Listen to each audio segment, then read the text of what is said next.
down the list. I think that covers the non token related items. I might have missed one or two, but I'm gonna just see if we have our other member on right now to see if he can uh, chime in. RS1, can you hear me? Um, okay, it looks like he's still a minute or two out, so we'll give him a minute or two to hop in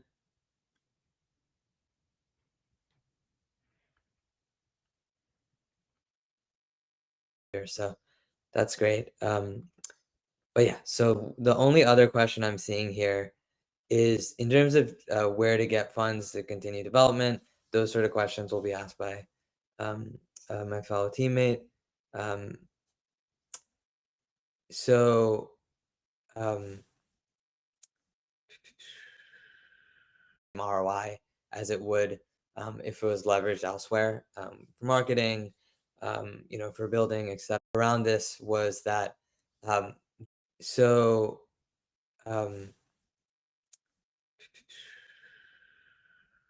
yeah, this around tokenomics. So in terms of buyback, so one thing I mentioned around this was that we want to create a flywheel so it's not just capital that doesn't have the same ROI as it would if it was leveraged elsewhere for marketing, for building, etc.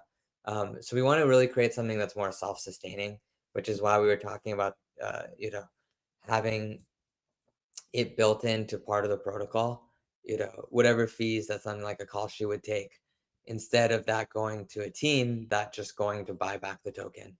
A outside of the part of the research, uh, you know, uh, payment that goes to actual token use of the AI tokens. Um, having the remaining part of it go to buying back the token. Um, you know, allowing folks to who deposit liquidity on our platform, having a deposit to Metallos vault to access like our most lucrative vaults. Um, so that inherently creates a very strong buy narrative because I understand that some teams aggressively want to buy back, and I think that's something that over time, with the said governance proposal, Hey, is can people something hear we me? can consider. But oh, can you guys hear me? I got some feedback.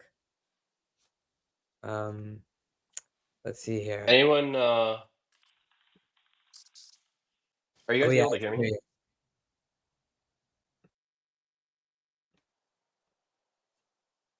you. Sorry. I can hear you. Apologies. Any, okay, it seems like I did hear someone say they can hear me. So hopefully, all right, cool. Awesome. I understand we have multiple people obviously who are accessing this account. I'm RS1 and I think it's hard to pronounce his name, but the other dev who is leading our marketing team, its name is like 0x and a few digits. Was speaking before. So we have like a lot of questions around token sale, token economics, token trading activity sales from the team, just other miscellaneous things.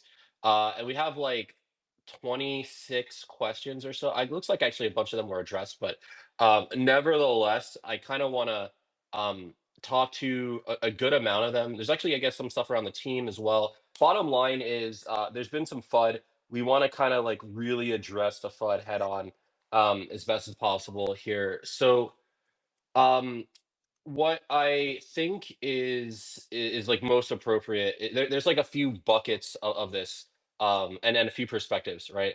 One is more negative about this like being a farm, which is not. Just general purpose like uh shit talk, I guess. There's then I think some kind of questions more around like what actually is going on. Something maybe a little bit more practical, and I think there's maybe two camps of people who are one camp is kind of like look like maybe this is like not a farm but it is like dying and like the token price is really low. And like this could be like I don't know if I want to hold a token that's the super low value, and another group that's more like, frankly, I think this is a very serious project, but if we have a whole bunch of other people funding, then it's going to be hard to bring anyone in externally, because if you just Google a project and you see a bunch of people complaining, then what are you going to do? Like you can't really support that. So I'm gonna kind of meander a bit. There's also the team's perspective, which is like, we want to build a serious project with serious people, and we don't want anybody to like, lose money and go astray. But like, we're also more so focused on building than marketing and community stuff. We're trying to get better at that. But like, there's a fair perspective there as well, and so apologies if you feel like you hadn't been heard or we took too long to get to this. It's really just a question of like culture, where we want to make sure that the project is able to speak for itself on its own merits, right? Some of the stuff that I'm going to call the guy 86 to keep it simple. Some of the stuff that 86 talked about, like, has been in the works for a while. Some of the things that we really think will deliver a lot of value to the project, and there'll be a lot of revenue to the token, right? And like that stuff needs to outperform. Um, Otherwise, it's basically not like a serious project, right? Like that's the whole deal. And we pushed as hard as we could on the dev side to try and like get us to this point. We're like just at the cusp, so it's kind of an ironic time to have all this drama. But I want to be clear, like, this is not a farm. The team is actually quite serious about getting this done. um you know that's it. Just I feel like that has to be the base, and we don't want to be in a position where that lack of trust or faith is like corrosive, or it causes a lot of distraction for building. Um, I don't really I want to like kind of be clear on that, because crypto can be a little wonky, and we're trying to talk to the people who are already in good faith interested in the project succeeding, and think that it's the like community plus the software at an appropriate level of maturity that will drive value to the ecosystem, revenue to the token and token holders, and like that needs to be the thesis. It's not like something to sort of meme out around, and there are different ways to promote projects, and like to some degree, like there is this hope that a team never sells, or that there's indefinite upward pressure on a token, etc., especially in a downward market. It can be even more rough. Some of these questions are tougher. I even feel like when I look through some of the conversations that we've had over time around the token price or sales or transparency, and I look at the actual like buy volume for the token, it seems like for the most part the community was like pretty interested in seeing this project succeed, and like buying into the token until this big market crash that hit, where a lot of the stuff came more to the forefront. And so the governance is interesting. I'm going to go more directly into some of the questions that people have in a moment, but I think the last thing I kind of want to drive home here is that um, the project, we've talked to a lot of people like privately about some of these questions that people are asking, and we've like discussed like we're not opaque or deceitful. But we do want to like keep this in a domain of like pragmatism. In fact, we did talk to a one whale like in depth about this, like how would we set up token economics. We were going to do this whole like proposal, and like or some kind of, I don't know how we were going to frame it, but there was like a lot of really significant back and forth discussion around a lot of this stuff from inside the team, and also in like external, etc., to like some smaller community members, and we are hopeful that like the way that we went from that conversation, which sort of just like fizzled as, and we were like, hey, look, like we just need to make the project work, to where we are now, where like the token price and the market are all down dramatically, is unfortunate. But the way that we like looked at this project, one of the reasons we built it as opposed to just using, say, Talos, which we were really interested in, and is sort of like a spiritual ancestor of this project, is we looked into the Telegram for the guy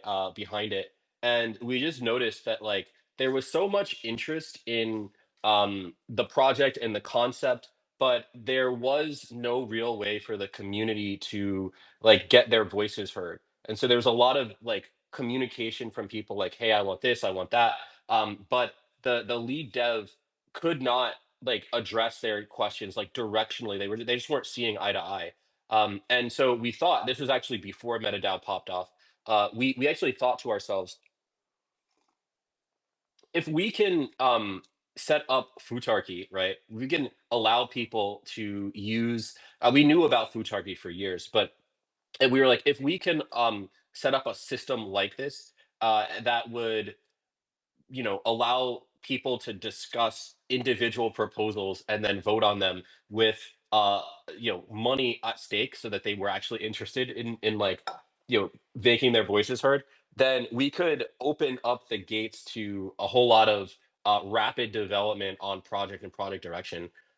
And they're way more advanced versions of development than we can talk about. Like we'll do this over time. If the project succeeds, then Futarchy can be like a really really helpful driver for the community to steer direction. So we don't want this to be a situation where the community feels beholden to or held back by the team. The entire ethos of the project is so that um, the tools are available for the community to get something, some idea, some insight, whatever it happens to be, build conviction, and then like fund a proposal, toss it out to people, and like get it implemented. Right? There's a code and a logistical other side to this that takes these ideas and puts them into production, that we would love to see the community be able to handle. And that's again kind of the ethos of the marketing group, to just allow the community to drive more directly. Having said all that, I do still think that there's just basic questions around like what are the like how exactly has the team like handled tokens that it owns. I did a pretty good analysis. An AI simple one liner says the tokens are that we hold like exhibit the traits of a dormant whale. They are not currently dumping, no evidence found, and the uh they're like, so essentially like there's no dumping from the team. But there's also a question of like, are we selling like too much, are we selling at all? And there's a lot of ambiguity around that. So I'm looking at a bunch of questions people have. I don't know if we're gonna have time to like take more questions in the Twitter space just because there are so many here. But we're gonna try to address like the questions that people put in ahead of time. And hopefully this sort of, but I'll do it partially in narrative and then partially just looking at people's questions. And then hopefully this us now. There was some rumor going, there's a lot of misinformation too. I'm gonna try to clear some of it up to the best of my ability. There was some claim that it held more than, I want to say, 14%. But it may be based on like looking at the wrong chain of the, long story short, there are some other people who got in very early from like the same wallet, but the team actually only holds about 14%, some of which may be sold off. But like at least at the time that we couch these numbers, that is the target amount. Maybe something more like uh it, I'm still seeing actually 14%, frankly, but that's roughly sort of what it's had. It has pooled a lot like in a asymmetrical style, and has also just sold tokens directly on the market. Um, and so like that's it, right? But why is that? It's the fund development. I think like that's kind of the like another point that needs to make sense to people. We just don't want to enter a situation where we are like people like, hey, like you need to be able to deliver all these things, but also like not really that interested in hearing how you want to finance this or whatever. Like it's a serious project. We were around during the entire um, AI agent meme coin craze that happened between maybe July of 2024